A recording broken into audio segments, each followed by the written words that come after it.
Salut tout le monde, ici Adrian Mercier. Bienvenue sur ma chaîne, dédiée à notre belle planète et aux enjeux de l'écologie.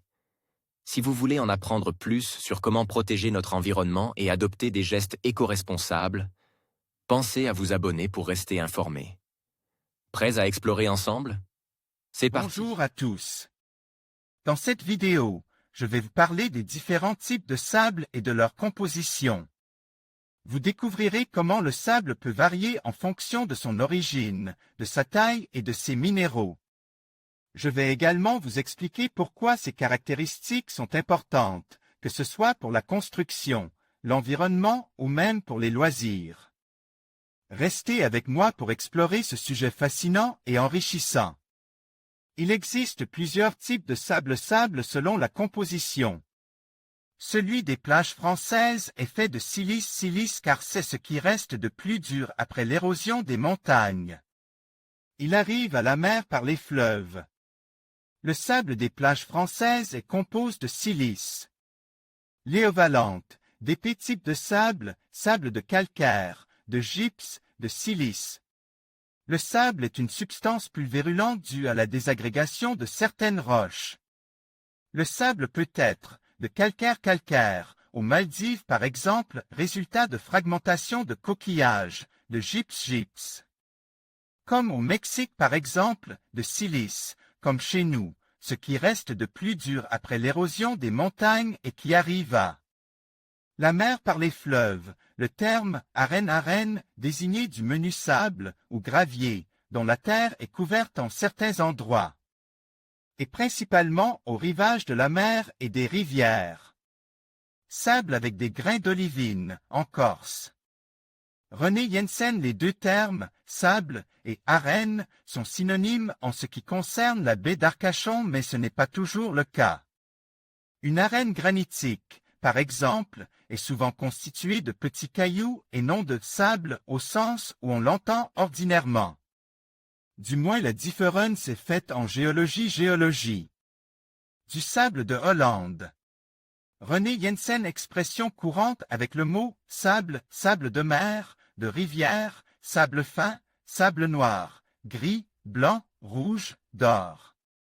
Sable mouvant, grains de sable, les sables du désert, un désert de sable, un banc de sable, une plage de sable, des tourbillons de sable, échoués sur le sable, enfoncés dans le sable, un château de sable, une maison bâtie sur le sable, bâtir à chaud et à sable, avoir du sable dans les yeux, le marchand de sable épaisse. Voilà pour le français. On peut donc, d'après cette définition, avoir toutes sortes de sable et je profite ici des superbes photos de sable de René Jensen, accessibles sur Wikipédia, qui vont nous donner de belles illustrations de sable très différents.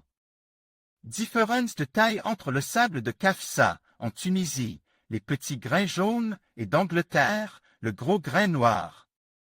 René Jensen voir aussi à ce propos notre dossier au cœur de la silice. Du silex au wafer. Sable de Kuta, à Bali, en Indonésie. René Jensen sable des Maldives.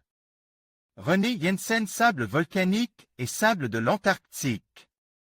Le sable peut aussi être de roche volcanique, comme sur la photo ci-dessous. Il s'agit d'un sable d'obsidienne ou, par exemple, comme à Naples, où le sable est noir des laves du Vésuve.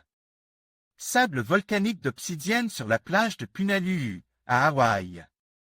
René Jensen, le sable peut aussi receler des informations très intéressantes comme c'est le cas de celui sur la photo ci-dessous. Issu de Antarctique, Eastern Weddellsea, qui contient des microfossiles de radiolaires. Les petites boules sur la photo, des spicules des oursins, les petits bâtonnets transparents, des foraminifères planctoniques, les petites coquilles blanches, des foraminifères benthiques, la grosse coquille blanche au milieu. Microfossiles de sédiments marins issus du continent antarctique. Anesgrobe. En conclusion, nous avons exploré les différents types de sable et leur composition, mettant en lumière la diversité et la richesse de ces matériaux naturels. Que ce soit le sable siliceux, le sable calcaire ou encore le sable volcanique, chacun possède des caractéristiques uniques qui influencent son utilisation dans divers domaines, de la construction à l'art. Comprendre ces différences nous permet d'apprécier davantage l'importance du sable dans notre environnement et nos activités quotidiennes. Merci de nous avoir suivis et à bientôt pour de nouvelles découvertes.